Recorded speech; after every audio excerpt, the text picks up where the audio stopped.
आणि आता पुण्याच्या आळंदी येथे एक धक्कादायक प्रकार उघडकीस आला आहे।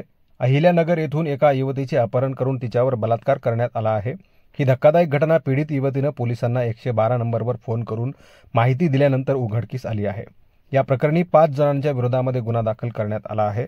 या प्रकरणात एका महिला कीर्तनकाराचा सहभाग असल्याची देखील माहिती आहे।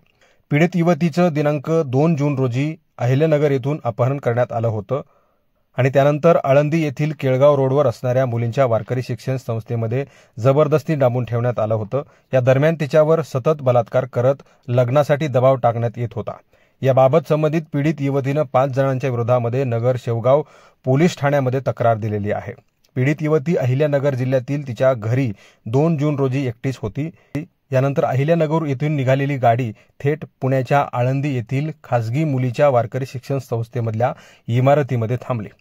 तेथे अण्णासाहेब आंधळे, प्रवीण आंधळे, कीर्तनकार सुनीता आंधळे आणि अभिमन्यू आंधळे यांनी तिला एका खोलीत डांबून ठेवले। तसेच अण्णासाहेब आंधळे यांनी तिच्यावर जबरदस्तीने बलात्कार केला।